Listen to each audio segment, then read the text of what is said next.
Hello and a very warm welcome. I am Gursheen Garland and you're watching Firstpost.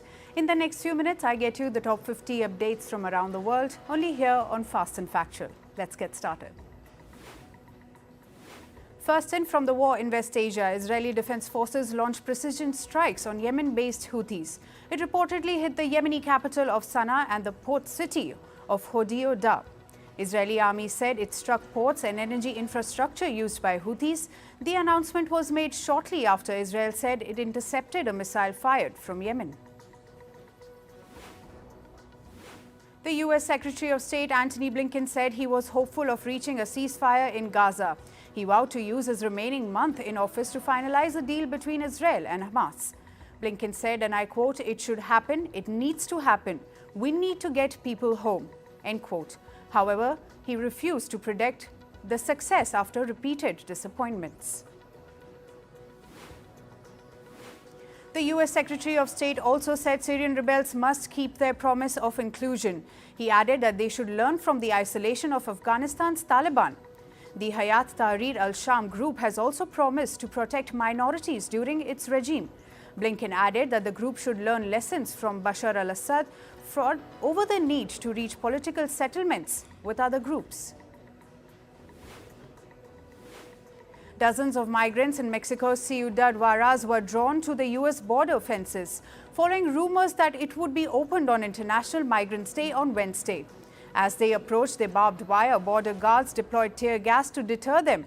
The migrants have expressed their fear and urgency due to the anticipation over policy changes under incoming President Donald Trump. Turkey's Foreign Minister Hakan Fidan made an appeal to other nations. He said he wants world powers should remove the Hayat Tahrir al-Sham group from the terror list. Fidan asked the United Nations to start the process. He also rejected the U.S. President-elect Donald Trump's claim that Syria's former President Bashar al-Assad's ouster was an unfriendly takeover by Ankara.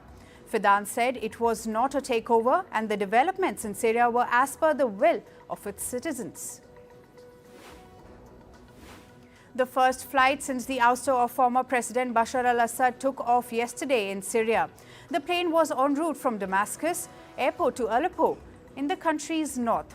43 people were on board the Syrian airplane. An airport official informed that international flights would resume from December 24. Moving to the war in Europe, Ukrainian President Volodymyr Zelensky met with NATO chief Mark Rutte and other European leaders. The meeting in Brussels was aimed at discussing further course of action in the Russia-Ukraine conflict. Zelensky calls the meeting a very good opportunity to discuss security guarantees for Ukraine. He said that the meeting will allow Kyiv and its allies to have a united position as it battles Russia. France's High Court upheld a corruption conviction against former President Nicolas Sarkozy, dismissing his appeal. This means that he will be wearing an electronic monitoring bracelet for a year. Sarkozy said he will not accept the injustice and will turn to European Court of Human Rights. He was convicted of trying to bribe a judge in 2014. The former president was sentenced 3 years of jail in 2021, but 2 of those years were suspended and the third converted to electronic monitoring. The verdict for the landmark Gisèle Pelicot mass rape trial has been pronounced in France. Gisèle Pelicot's ex-husband Dominique Pelicot has been found guilty of raping his wife and recruiting others to do so. He was also found guilty of taking indecent pictures of his daughter Caroline and his daughter-in-law Aurore and Céline without their knowledge. The landmark case involved over 50 men who raped the 72-year-old lady for nearly a decade. A deadly plane crash occurred yesterday in San Fernando city of Argentina. The aircraft crashed upon the landing at the city's international airport. Both the pilot and the co-pilot lost their lives. The plane was arriving from Punta del Este, city of Uruguay. In South Asia, India's Prime Minister Narendra Modi is scheduled to travel to Kuwait on December 21 for a 2-day visit. He was invited by Amir of Kuwait, Sheikh Michel Al Ahmed Al Jaber Al Sabah. It is said to be the first visit by an Indian premier to the West Asian country in 43 years. The trip will focus on bolstering energy ties and cooperation between the two nations. In the Indian city of Mumbai, a Navy speedboat collided with the ferry off the Mumbai coast, killing at least 13 people. The Nilkamal ferry was on its way to Elephant Island when the speedboat crashed. The victims included 10 civilians and 3 Navy personnel, while 2 individuals suffered critical injuries. The collision occurred after Navy vessel lost its control. Prime Minister Narendra Modi announced an ex gratia for the families of the deceased. 5 terrorists were killed in an encounter in South Kashmir's Kulgam district. The operation started after security forces launched a search operation in the Kadar area. They received intel about the presence of suspected terrorists in the area. A gunfight broke out after terrorists opened fire on security forces. In climate news, first up from India, air quality in national capital New Delhi stayed in the severe category. The AQI was at 448 today morning, with thick fog blanketing the city. As per India's Weather Bureau, the lowest temperature recorded was 7 degrees Celsius. Since December 16, New Delhi has implemented an action plan to combat air pollution. Several thousand people in the French overseas territory of Mayotte are facing water scarcity. The situation comes in the wake of Cyclone Chido that devastated much of the island. The death count from the disaster is at 22, with people still missing. Authorities say they are working to repair damaged water plants so that people can get access to clean water soon. And it was a big win for young climate activists in the U.S. state of Montana. They won a case that argued that the state violated their right to clean environment. Montana's Supreme Court ruled in favor of them, declaring that the state must protect the right to the healthy environment. The world could soon witness heat-resistant potatoes. Scientists are developing potatoes that could sustain heat waves. Researchers in the US carried out field trials and found a modified crop plant grew 30% more potatoes when exposed to heat stress. Over 6 million homes in England are at a risk of flooding. This is according to projections by a British climate regulator Environment Agency. Experts warn that this number could reach 8 million by 2050. The deluge could occur through rivers, the sea and surface water when they get overwhelmed during extreme weather events. Pakistan and Bahamas joined a group of countries pushing for a global deal to phase out fossil fuels fairly. The Bahamas became the 15th nation to back the proposed treaty to stop expanding coal, oil and gas. The treaty aims for wealthy, high-emission countries to lead the transition. It offers a binding plan to tackle climate change and reduce emissions globally.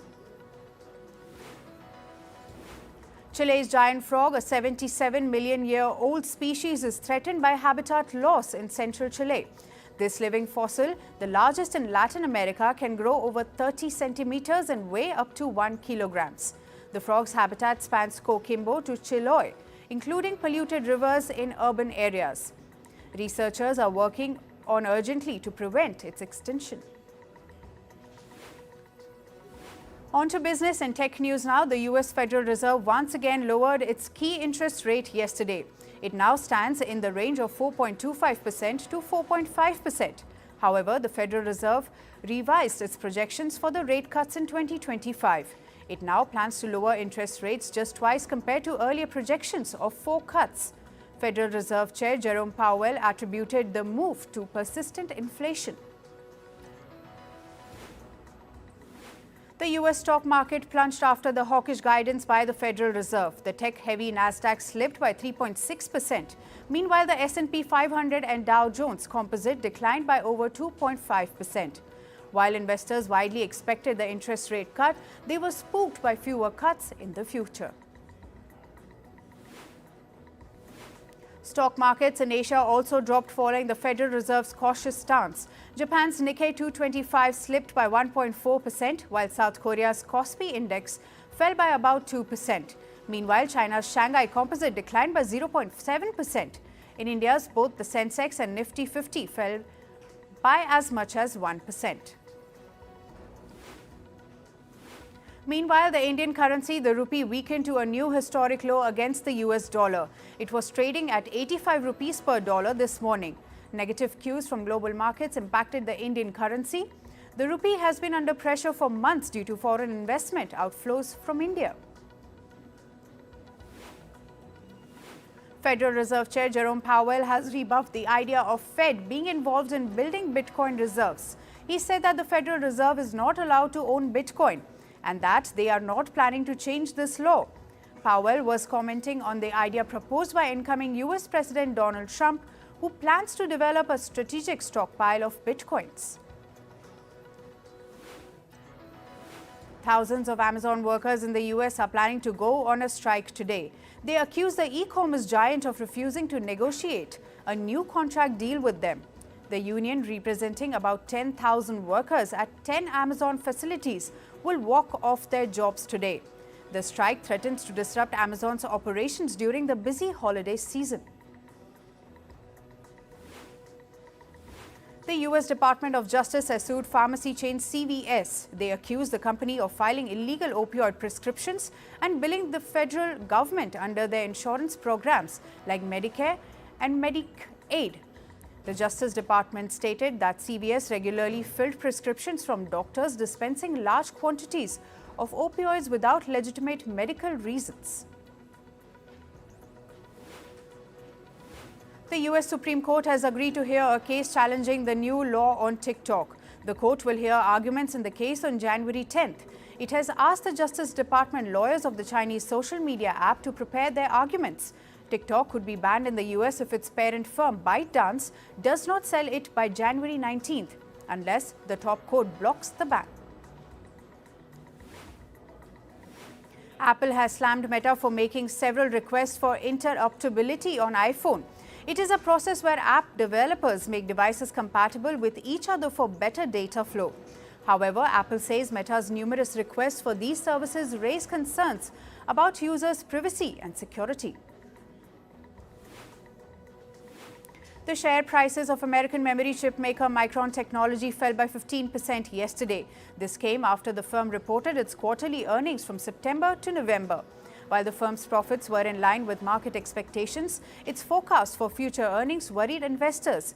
Micron Technology CEO said that weak demand for smartphones has impacted their business. Moving to sports, and we start with cricket. Tributes poured in for all over the cricketing fraternity as Indian pacer Ravichandran Ashwin announced his retirement yesterday. Sachin Tendulkar praised his ability to reinvent himself. Virat Kohli shared an emotional note for Ashwin, calling him a legend. Virendra Sehwag celebrated Ashwin as a genuine match winner and congratulated him on being the second highest test wicket taker of India. Bangladesh have secured a historic T20I series win against West Indies. They defeated West Indies by 27 runs in the second match to take a 2-0 lead. Shameen Hossaini was named the player of the match. He contributed 35 runs off 17 balls in Bangladesh's win. Chasing 129, West Indies were bowled out for 102 in 18.3 overs. Sri Lanka have announced their squad for the upcoming T20I series against New Zealand. The 16-man team will be captained by Charit Asalanka. Sri Lanka will first play 3 T20I against the Black Caps starting December 28. The two teams will then play 3 one-day internationals starting January 5. In football, Real Madrid defeated Pachuca 3-0 in the FIFA Intercontinental Cup final held in Qatar at Lusail Stadium. Kylian Mbappe opened the scoring in the 37th minute. Rodrigo followed with his goal in the 52nd minute. And Vinicius Jr. sealed the victory with a penalty in the 84th minute. Chelsea winger Mikhailo Mudryk has been given provisional suspension after testing positive for a banned substance during a routine anti-doping test. Mudryk tested positive after returning to Ukraine from international duty. He says he has never knowingly used any banned substance before. In tennis, top seed Arthur Fils lost in the opener of the next-gen ATP finals. He was expected upset by a 18-year-old Joao Fonseca, who defeated him 3-4, 4-2, 4-1, 1-4, 4-1. The ATP will host the next-gen finals in an exhibition tournament that features male tennis players under the age of 20. The World Tennis League Season 3 kicks off today in Abu Dhabi. The tournament will feature 4 teams. Each team will get to play one match against the other. The top 2 teams with the highest number of games will reach the final, which is on December 22. In Formula One, Sergio Perez and Red Bull Racing have mutually agreed to end their partnership with immediate effect. This marks the end of a 4-year stint with the team. The decision comes after a disappointing 2024 season. Perez finished 8th in the Drivers' Championship, scoring just 9 points in the last 8 Grand Prix weekends. Ferrari have confirmed they will launch Lewis Hamilton's 2025 car on February 19th, the day after F1 season launch event in London. Hamilton will travel to Maranello with team principal Fred Vasseur and teammate Charles Leclerc. For official unveiling, Hamilton's contract with Ferrari starts in January next year. World Athletics will provide 25 athletes with year-round protection on select social media platforms using AI to combat online abuse. The athletes were identified as highly targeted for abuse during major events like the Olympics and World Championships. Over the past 4 years, a study analyzed 1.4 million posts and comments involving nearly 2,500 athletes. The initiative aims to address rising online harassment in track, field, and road sports. And finally, to the world of showbiz, American rapper Sean Combs appeared for a pre-trial hearing in New York. He has been arrested over charges of sex trafficking and sexually abusing women. Prosecutors said the abuse included recording sexual performances of women with male sex workers. Combs has pleaded not guilty to the charges. Actor Arnold Schwarzenegger has turned Santa Claus for his upcoming holiday film, The Man with the Bag. The actor took to social media to share a glimpse of his look and captioned it, "Santa Claus is coming to town." He is currently filming in New York City. Netflix rom-com Nobody Wants This star Adam Brody is getting a lot of offers after show's success. During the Golden Globes' first-time nominee celebration, he said, and I quote, "I have gotten a lot of interesting stuff. My email is fuller than it was." The actor landed his first Golden Globe nomination for the show. A London court ordered police to seize $3.4 million from Andrew Tate and his brother Tristan. The ruling was in case of unpaid taxes. The duo did not pay tax on over $21 million earned between 2014 and 2022 from online businesses. The controversial influencer and brother are also facing human trafficking charges. After Jake Paul's boxing Netflix debut against legend Mike Tyson, his older brother Logan Paul is set to follow the same path. He will return to WWE next year with a Netflix debut on January 6th. Logan, who joined WWE in 2022, has been out of action for much of the year. The FX has cancelled its drama series The Old Man after 2 seasons. The show, starring Jeff Bridges, wrapped its second and final season in October. The show earned 2 Emmy nominations and 3 Critics' Choice Awards. According to reports, Yellowstone spin-off The Madison has added 4 new members to its cast. Kevin Zegers, Rebecca Spence, Alina Pollack and Danielle Vasinova have reportedly joined director Taylor Sheridan's new series The Madison is currently in production stage. The Paramount crime drama Mayor of Kingstown has been renewed for another season. The 4th season of the series was announced after it ranked #1 during season 3 run. HBO has released the trailer for the 3rd season of White Lotus. The show, based in Thailand, returns on February 16th with a new cast. The previous 2 seasons of critically acclaimed dark comedy were based in Hawaii and Italy. And finally, Disney-owned news network ABC has reportedly reached a new deal with its longtime star anchor George Stephanopoulos. The reports put an end to speculation about the anchor's departure from the channel. The rumors began after ABC News agreed to settle a legal case with US President-elect Donald Trump. The network had been sued by Trump over a comment made by George Stephanopoulos. That's all for today. Thank you for joining us. I am Gusheen Garland and we'll see you right back here tomorrow. Stay informed and stay tuned to First Post.